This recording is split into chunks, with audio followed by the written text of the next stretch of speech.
Hey everyone, we're back on Aluna Island doing another speed build, of course, because that's what I do. This house is a bit different than the other ones. I wanted something that was not going to be a three-part video like the last one, so I made a smaller house that is just 2 bedrooms, 1 bathroom. It's based off of a floor plan from Pinterest again. I'll link it below once again. But this floor plan was more mid-century. I think it was actually from the 50s or 60s. And so for the interior, I took some inspiration from my grandparents' house and from my current house, but only like little bits of inspiration. Most of it was pretty original, I feel like. Well, not like original, or you know what I mean. Anyway, this style of house is called a Rambler or a Rancher or a Ranch because it's long and low. The only thing is this house is long the wrong way. It's long in like a townhouse kind of way. Not long in the usual rancher kind of way, just because the way that this lot is situated on Aluna Island, but I still think it works okay. So there's that. Let me talk about my other inspiration too. The other inspiration was, once I got into building this, I was thinking about who would live in this little old house there's only 2 bedrooms, 1 bathroom, and I thought about a single mom and her little kid. And I don't know why she's single, I don't know the situation for that obviously, but the way I made it up is she works from home so she can spend her time with her kid. She's kind of a creative person, so she ends up having some artsy kind of stuff. Probably has that aspiration or whatever to be the illustrious author? Illustrative author? Something like that, where they master both painting and writing. And then, so part of the house has been taken over by her working from home kind of stuff, which in any other house would be still part of the family space and stuff. So right now we're starting on the kitchen. The kitchen was kind of fun to make a little cramped space like my kitchen used to be before we renovated it. And this bathroom is kind of based off of the bathroom in my grandparents' house. And this fireplace is like straight from our fireplace almost. It's got the stone inspired by our fireplace, which was one of the like things that I liked about our house when we were looking for a house. The stone is really cool, and it's all like, at least in our house, it's all textured, and there's some bits that are kind of like shiny, like little, I don't know, crystally things looking in it. And yeah, this fridge in real life would be super expensive because it's like a designer fridge, but I'm just pretending that it's not actually the brand name fridge, it's just that old style. And plus the color for it is really like cutesy 50s, when everyone was going crazy for color right after the war, everything was bright and happy. But it is a cramped little kitchen. And so it's like bursting at the seams. There's going to be lots of just clutter everywhere because in a real kitchen you need to put lots of stuff in, but this kitchen doesn't have a bunch of space for lots of stuff. So it ends up just being full. Like those 2 shelves get cluttered, and then we put some stuff in the corner and stuff on the other wall. It's just a very full kitchen, very full of life. And it's about the size as our kitchen used to be, at least the way it makes use of space. Because you could use more of the space for actual kitchen, but the way that it's situated right now, it's also got the little eat-in nook on the side where the dining table is, which is how our kitchen used to be designed. But then we were like, we never use this eat-in place because that's where all the outlets are. Anyways, you don't want to know about my kitchen. Why am I talking about my kitchen? I stuck with this kind of turquoise aqua color and a red because those colors are very 50s to me together. And of course the little checkered floor, vintage looking. But, I mean, most of the stuff has come back into style anyways. Like the Smeg fridges and the checkerboard floor and lots of wood tones to be mid-century-ish, and those chairs are super in style now. It's funny how things come back around. I think it's really weird how the 90s is back in style fashion-wise. I think it's a little too soon for that myself, but whatever. What can I say? So this person's probably a baker because there's lots of baking supplies on those shelves, like almost up on display in a place of pride rather than put in a cabinet where they'd be all hidden away. So maybe they really are a baker. Oh my gosh, this shelving thing or whatever, this rack, took me forever to figure out that, oh, there's 2 sets of things that can't go together. They have to go separately. But I figured it out, and we got it all worked out. And it actually conveniently came in the color scheme that I was doing for this kitchen, so yay. Maybe it's a more popular color scheme than I imagine it to be. So yeah, little stuff in the corner. I think we put that pie thing there to make it look like she's a baker. Yeah. And we're gonna put a big tapestry on that wall in the kitchen too, but I guess it doesn't happen quite yet. Ooh, the bathroom. So this one is kind of inspired by my grandparents' house, but instead they had a full tub there instead of a tub or a shower. Blah, blah, blah. Sorry about that. So we've got just the one sink, but lots of storage around it, and a little toilet tucked in the corner. Though I think that switches to the other side. Yeah, okay, sorry. I haven't been in my grandparents' house in forever because they died. Wow, like my grandpa died almost a decade ago, and my grandma died a little bit after that, so I haven't like been to their house since that, obviously. So just like childhood memories that I'm going off of.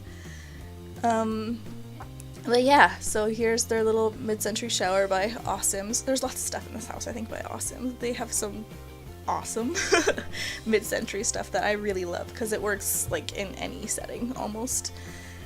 And we put the laundry machine washer, yeah, up here, even though in my grandparents' house it's in the basement and my house is in the basement, but this house didn't have a basement because I was still working out how to make a basement in a house with a foundation.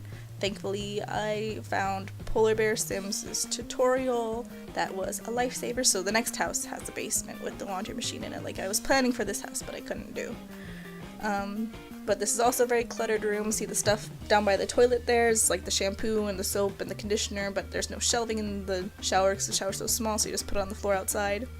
That's how I did it when I was living in the student residences in Spain, because there was a tiny little shower. You could not fit like anything into that shower, so I just had to leave all my stuff outside on the ground. Went again for like a kind of vintage color, the minty green for the appliance in the bathroom, so that it works kind of there. I think this is when we put in the wall hanging. Yep. So it's not gonna be that one, it's gonna be this tapestry looking one with kind of abstract shapes and colors. And fade, because this is the next day coming back to work on this some more, because you gotta take a break sometimes. I needed more room in the house, so I scooted the front entrance forward to make a little bit more space in the master bedroom so I could actually fit everything in there. And we're going to redo the roof in a second here because of the house facing the opposite way of how Ramblers usually face. It was tricky to figure out how the roof would work because Ramblers usually have a gabled roof where the gables are at either end of the house, not facing the front of the house. But since this house is done kind of the wrong way, the roof kind of has to do its own thing. It just took me a while to figure out what looked best and still kind of suited the style of the house. Now we're moving on to the kids' room. At first I thought it was going to be like a kid to make them more self-sufficient, but in a second I'll find this cute little dresser and be like, that is a perfect dresser for like a little toddler. I need this to be a toddler room. So it gets switched around, but the theme still stays. I wanted to do kind of like a tropical adventure vacation kind of theme, because to me that's kind of like 50s, 60s as well, because Hawaii was made the 50th state in 1959, so that's when people started going, oh, let's go on a Hawaiian vacation, be tropical, blah blah blah, get our leis, and you know, wow, I'm so good at this. But yeah, so that's what this room is going to have as a theme. So here's the little toddler bed that I'm pretty much obsessed with because it's so cute. And because it's IKEA. I am a huge fan of IKEA. And there's the dresser, the little baby dresser. I mean, it's the right height for a toddler, right? Just about? I don't know. I didn't actually like play test this house, so I don't know how a toddler's height measures up to that dresser, but it looks around the right height if you compare it to the bed, right? So put some toys in here for the kid. But some of them get moved out to the other room, and I cut out of the editing so it wasn't too choppy, taking some other toys and putting them in the other part of the house, so they'll appear there and you'll see them later. Decorating these shelves with some stuff, I put these new planes up that I got as custom content on the shelves, and later I'm gonna have like a plain schematic kind of picture on the wall. Maybe the other parent was a pilot, maybe the pilot, I don't know, had some kind of piloting accident, but then you think the other parent wouldn't want to commemorate planes. I don't know. Other parent did plane stuff. Here's the wallpaper, also very tropical-y, very adventure. I was actually thinking of a song that's from Fallout, at least Fallout 3, it might be in Fallout 4. It's a kind of racist song, actually. The one about the Congo and stuff like that. Anyways, it's a really catchy song, just really horrible once you actually listen to it and stuff. We'll come back and put the airplane picture on the wall when I find it later. But now we're moving on to the dining room, which is going to have the kids' eating space because it didn't quite fit into the kitchen comfortably, but it's also going to be the parents' workspace. So some of these toys will be moved down to the living room because the living room is humongous. But here's the parents' workspace. They're going to have their computer there to work on. They're going to have like papers all over the place. And some of the kids' toys stay in this area so that the parent could keep an eye on them, but those two toys, the swing and little, what is it called, like playpen thing, get moved to the other room where you could just plop them and not worry about them getting out or anything. This is, you know, the usual living room stuff where the TV goes, and that's supposed to be a VCR. I know it's a game console, but to me it kind of looks a bit like a VCR, and this looks kind of like the house that would have some outdated technology because that would be what they could afford. My grammar, okay, my brain is not all here right now because, again, it was really hot and I wish I could turn on the fan, but it would be so loud. But it's like 77 in this little room and there's no air moving through it because it's a little basement room and I had to keep the door closed to keep the cats out because of all the wires. Okay, enough complaining. Anyways, so putting books on here to make it like a bookshelf, a little vintage fan, vintage phone, vintage clock, vintage radio, all the vintage things that maybe were just stuck around with the house. Or maybe this person collects that kind of stuff because they like that aesthetic, because if they are an artist then they're definitely going to have an aesthetic, right? It took a little bit of finagling to get the shelving to look balanced and nice and neat and not like it had humongous gaps. But it works out eventually, and I actually really like it. I wish I had a shelving unit like this in my house, because I know exactly where I put it, but I'm kind of not supposed to buy any more stuff for the house for a while. It's hard not to play Sims with your own house when you have a house.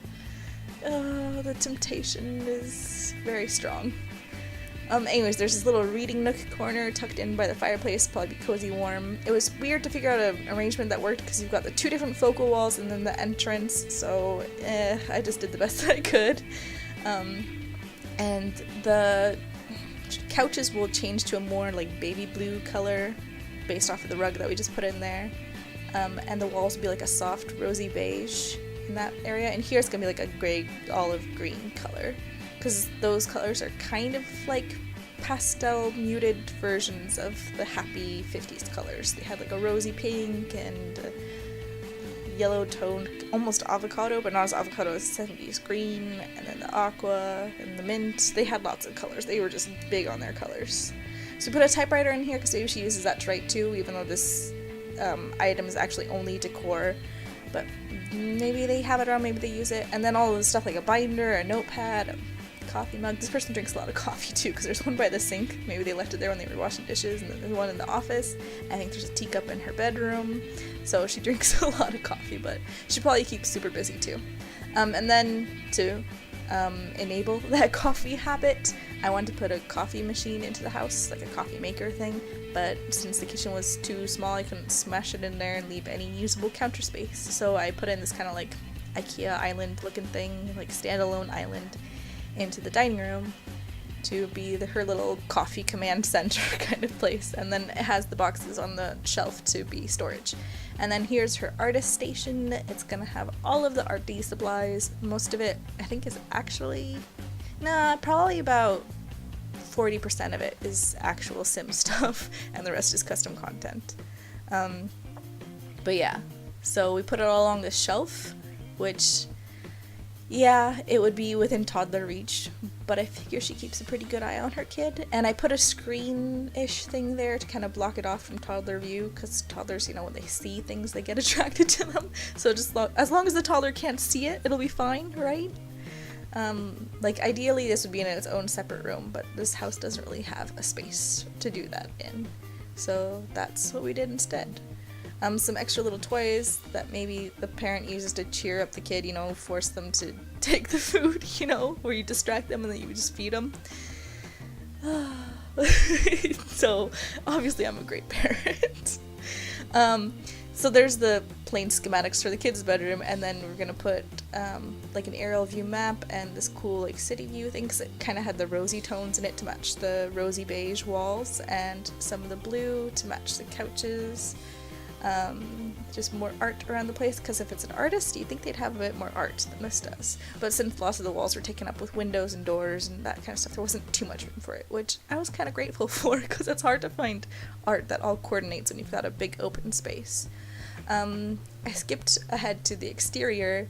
I was trying to stick with the Rambler aesthetic, where they've got like some kind of stone or brick that goes partially up the house, like anywhere between like a third to halfway up the house, and then above that they usually have some kind of siding or wood paneling.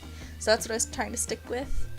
And then this place, since it was separated a bit by that roofing, I decided to make it a different kind of siding, but also a different direction, because it was a lot of vertical with all those long vertical wood panels.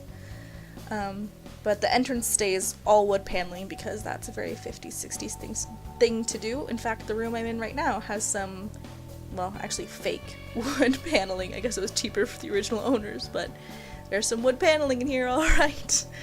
There's actually wood paneling in my parents' house that's from the 70s, so it was a very enduring trend. Now people are doing it just, you know, with the rustic wood, and that's how they've reclaimed that trend. Putting in some blinds and curtains along those windows, since there's a pathway there that leads to where the park will be. We don't want people peeking in windows on their way to the park, that's just rude. So, rearranging toys. I think now we move on to the master bedroom. Even though it's not technically really a master, because it doesn't have like an ensuite or anything in the traditional sense, but faded a bit there because it took me forever to find the bed I wanted to use. Sorry about that. I figured it'd be easier to just cut it out rather than have, like 2 minutes of sped up footage of just trying to figure out bedding. So extra storage in this room, because storage is good. Cut out the bedding again. And I stuck again with the aqua turquoise kind of color and the candy apple red color. And then some cool designs on the pillows to make them more modern, hip, whatever the kids are using as their lingo these days. I sound so cool, wow. I'm really over myself right now. I don't want to listen to myself talk. And there's a dresser in there, and we changed the wall color in this room too, but first I cramp up these 2 closets full of stuff, because what are closets for if not stuffing full of crap, honestly. So lots of coats and shoes and bags and an extra rug in the entry closet, where, you know, you dump all your stuff off as you walked into the house. And we had the different flooring in there too, because I figured that flooring is better than having carpeting in there. It's more water and mud resistant, easier to clean, which, you know, is a bonus. It's probably like old vinyl or whatever, gross flooring, but better than gross carpet in there. And then cramping up this closet too with lots of stuff, and then we're gonna do some art in here. This art is actually really cool. I was gonna do like a mural of mirrors, which is actually kind of a tongue twister, but it changes in a second. I like this painting that had like her heart exploding into flames. I thought that was a cool thing, and it kind of matches the colors too. But that like black sun thing was cool, and I merged it with the big round mirror, and it looked like they were meant to be together. It was so cool. I was really into the art in this room. And then we darkened up the walls to let the art stand out a bit more and let the colors really pop. But also to make the room a little cozier. Since it is a small space, why not embrace the smallness and make it a dark, cozy, small space? I think we're getting close to the end, like just the final refinements. Let me scroll down and check. Well, yeah, for the house, I mean. But we have to do the exterior. So I wanted a space, of course, for the drying rack thing, the clothesline, that's what it's called, clothesline, to be outside. My grandparents' house had a clothesline, and I eventually grew tall enough that I kept hitting my head into it. You had to be careful to walk under it or around it. But we need some of that outside, but also a place for the kid to be outside. I don't know if toddlers can actually use the rocking horse. It might be a kids only thing, but hey, at least it's ready for that kid. And then for the landscaping, I wanted it to be something that looked relatively taken care of, but a little bit wild. Like, things had grown quite a bit and things were a little untended. There's some dandelion weeds sprinkled about and stuff, but there's a little like cluster of flowers in that front yard that's really trimmed and pampered. And there's this word that I want to use, but I cannot remember it for the life of me. But yeah, basically that arrangement of flowers, but I bring it over to the other side eventually to give some privacy to their yard. And I add some trees in, because I mean, what is a house without trees? But it looks like I skipped that because I took forever cycling through all the trees. Forever and ever and ever. But I used some like smallish, skinny trees that didn't look brand new. But that didn't take up a huge amount of space since there's not a lot of space on this lot. But that offered a little bit of privacy. You know, you need a perfect balance with trees. Trees are hard. And we also add some extra bushes and rocks and stuff to make it look... Hi, we're doing it now. I'm so well timed for once. To make it look a little bit more private. And we needed a wall here because that was so unsafe. I mean, it's a really short wall. Really short. But hey, it's something. Wow. To make this desk and her office a bit more command century, she works here a lot, we add that chalkboard wall with the grocery list, and we're gonna switch out that tacky calendar with a custom content calendar. And then there's post-it notes on the wall. Well, there we go. The post-it notes on the wall, like little reminders to herself that she can pick up and take out the door if she needs to, because you can't really take the whole chalkboard with you. Well, I mean, you could, but it would be super inconvenient to lug around this huge chalkboard thing. Anyways, we're just doing lighting and color changes, little tweaks around the place. So I think I'll leave you for that, but enjoy the last few little changes, screenshots, all that stuff, and I look forward to seeing you in the next one.